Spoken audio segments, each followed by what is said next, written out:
Assalamualaikum warahmatullahi wabarakatuh. Selamat siang semuanya. Semoga kalian dalam keadaan sehat. Apa kabar kalian semua para pecinta timnas Indonesia? Kali ini gue pengen ngobrolin soal timnas Indonesia nih. Karena agendanya nih padatnya. Di tahun ini mungkin ada, nanti sebentar lagi ada FIFA Matchday melawan timnas Karakau. Yang kita tahu Karakau itu di peringkat 84 ya dunia.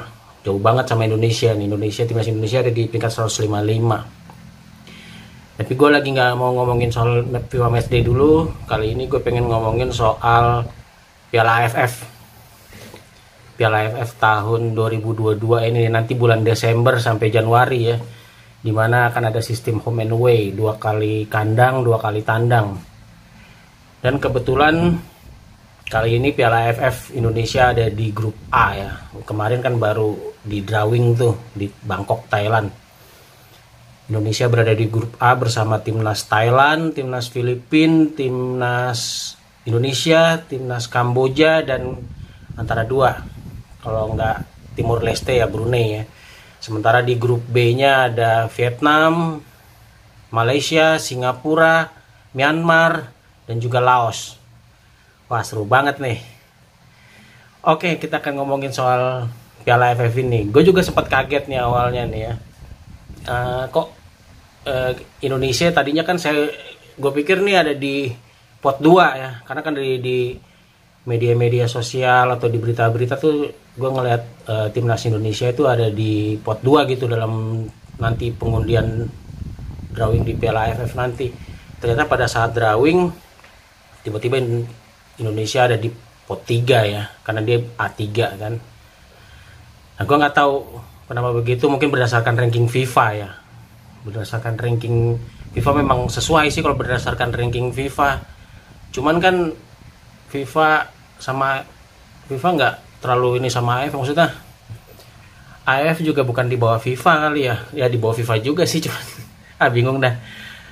Oke, tapi itu nggak penting ya. Yang penting Indonesia udah di drawing di grup A, akan berhadapan sama Thailand, Filipina, Kamboja dan Brunei atau Timor Leste. Oke. Gue pengen ngobrol ini, gue bukan sebagai pengamat bola, bukan juga sebagai komentator bola yang wah gitu ya. Gue pengen ngasih opini gue berdasar dari kacamata penonton lah. Gue ini penonton sepak bola ya, gue senang sepak bola, dan gue fans Garuda ya, timnas Indonesia. Jadi gue pengen ngasih opini gue berdasarkan kacamata penonton. Gue ini penonton ya, kadang nonton di stadion ya, kadang juga nonton di rumah di layar kaca, atau mungkin nobar di warteg atau warkop ya gitu. Oke, Indonesia ini dia kemarin tahun 2020 kan dia runner up ya, dan Thailand juaranya ya. Kita harus akui ya, saat itu memang Sintayong baru ya, pengalaman gitu, maksudnya baru mengikuti pertama kali Piala AFF. Terus yang kedua juga para pemain Indonesia ini ya belum banyak yang ngebrot ya, masih pemain muda lah.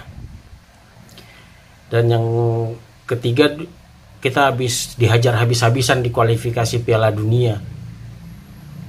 Kualifikasi Piala Dunia kemarin kita dihajar habis-habisan ya. Ya seperti itu.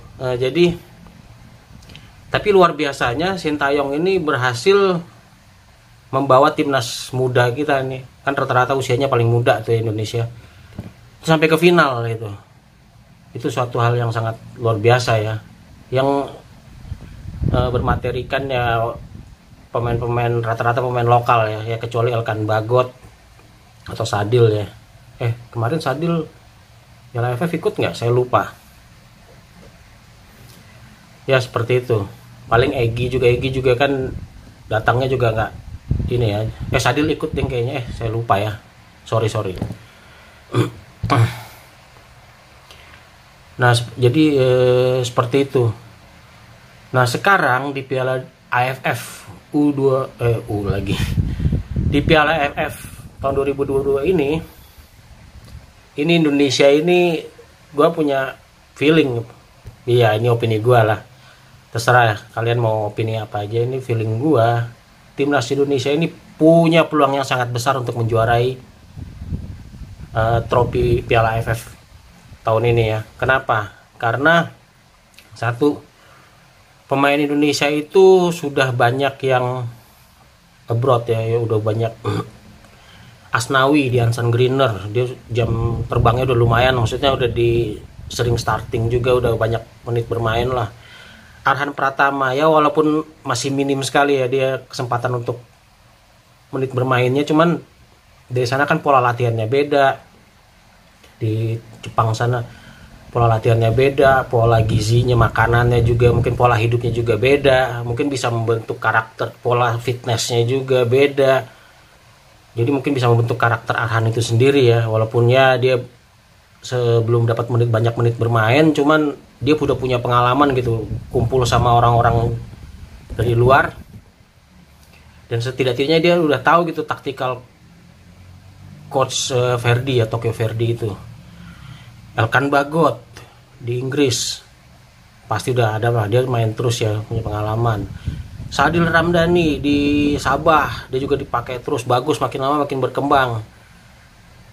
Egy dan Witan nih, wah Egy dan Witan udahlah, dia di Eropa alhamdulillah ya, bagus banget dia, berkembang terus berkembang. Semoga dia suatu saat bisa masuk ke klub yang lebih tinggi lagi, bisa ikut UEFA Cup atau apalah, atau UCL, mudah-mudahan ya, amin. Terus ada Bagus Kavi juga di Yunani.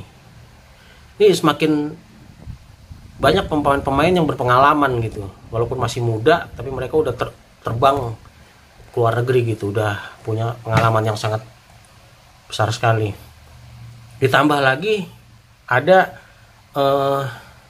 Sandy Walsh, pemain keturunan, Jordi Amat, Shane Patinama, itu pemain-pemain keturunan yang bukan kaleng-kaleng gitu, itu punya pengalamannya luar biasa. Dia main di Eropa ya, walaupun Jordi mungkin sudah berusia, terus dia ke JDT ya, ke liga sebelah, cuman kita tidak bisa pungkiri dengan pengalaman mereka menghadapi pemain-pemain besar gitu ya, Messi, Ronaldo, itu Jordi Amat pernah menghadapi mereka gitu. Jadi kalau untuk menghadapi tim penyerang ASEAN malah, bukannya sombong ya tapi ya udah ada pengalaman lah untuk bisa, udah nggak kaku-kaku lagi. Belum lagi ya pemain lokal juga ya, ada Kambuaya, Nadeo, Rizky Ridho, Abimayu, Evan Dimas, atau mungkin yang lain-lainnya juga. Semua itu saya kadang suka lupa ya jadi nggak ingat. Nah, gue rasa pemain kita ini udah sangat syarat pengalaman dan punya jam terbang yang tinggi ya. Kita nggak akan takut lagi sama gue nih, khususnya gue ya, lawan Thailand nih ketemu, apalagi kita main di home nih, di kandang nanti lawan Thailand, di kandang kita ya, entah di GBK apa di GIS. Wah itu luar biasa, Thailand yang ketar-ketir sama kita, percaya kata gue ya, bukannya mau sombong, karena pemain-pemain kita ini udah beda gitu, hawanya ini udah beda. Egy, Witan, Asnawi, Arhan, Elkan Bagot, Shane Patinama, Sandy Walsh, Jordi Amat, ditambah pemain-pemain dari liga lokal ya, kayak Mark Locke, Lili Pali dan sebagainya. Itu mental kita tuh udah nggak kayak dulu lagi gitu. Nanti lihat ya sama Sintayong, mental kita udah beda. Artinya Thailand yang justru akan waspada banget sama kita gitu. Mereka nggak akan bisa meremehkan kita lagi, karena kita udah beda. Jadi menurut gue sih peluang untuk juara Piala AFF ini sangat besar sekali ya. Peluang untuk juara AFF, kan kita selama ini udah 6 kali kita runner up nih, udah nggak menang-menang. Nggak tahu kenapa Tapi gue rasa ya di tahun ini kita insya Allah bisa juara, yaitu karena nanti juga apalagi nanti kita di FIFA Matchday bulan September ini akan menghadapi timnas Karakau 2 kali. Itu pengalaman yang sangat berharga, pengalaman yang sangat luar biasa. Karakau juga para pemainnya juga bukan kaleng-kaleng gitu, mereka banyak yang mentas di liga-liga Eropa, entah itu Liga Inggris atau Liga Belanda atau apa, pokoknya mereka ini suatu pengalaman yang sangat-sangat berharga sekali bagi timnas Indonesia. Seperti itu. Jadi gua rasa inilah saatnya, inilah tahun ini Indonesia bisa juara Piala AFF. Ya gue bilang Piala AFF ini penting ya, penting sebelum menuju ke event yang lebih besar lagi, yaitu Piala Asia. Kan tahun depan nih Piala Asia nih, Indonesia kebetulan alhamdulillah ada di Piala Asia juga nanti. Nah Piala AFF ini walaupun orang banyak yang bilang ini Piala Ciki lah, Piala apalah, tapi ini ciki yang enak gitu, yang renyah. Jadi penting sekali gitu buat nambah jam terbang, buah. Jadi seriusin aja udah, seriusin aja. Juara alhamdulillah bagus. Itu memupuk mental kita, memupuk mental juara gitu. Jadi jangan anggap ya ini Piala Ciki mainnya ya enggak, seriusin aja udah. Ya kan, bila perlu kejar itu juara. Biar apa? Karena ini timnas senior.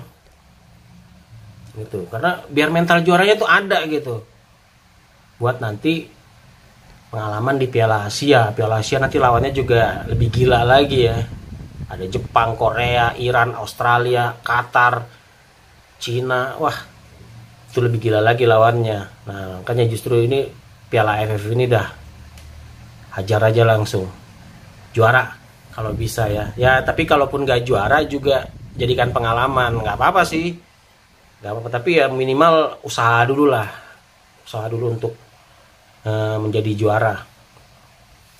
Yaitu ini gue pertama kali ngomong maksudnya di channel gue ini di Garuda Langit.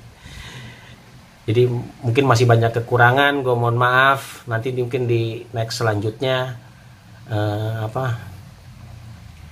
bisa lebih baik lagi lah. Gaya gue ngomong mungkin kagak enak, gue minta maaf ya, kayak gitu.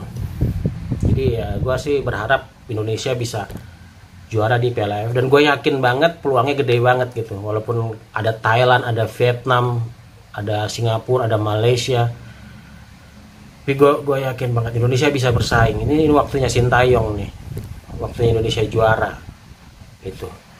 Oke, mungkin itu aja dulu ya video pertama gue ini. Mohon maaf jika banyak kekurangan.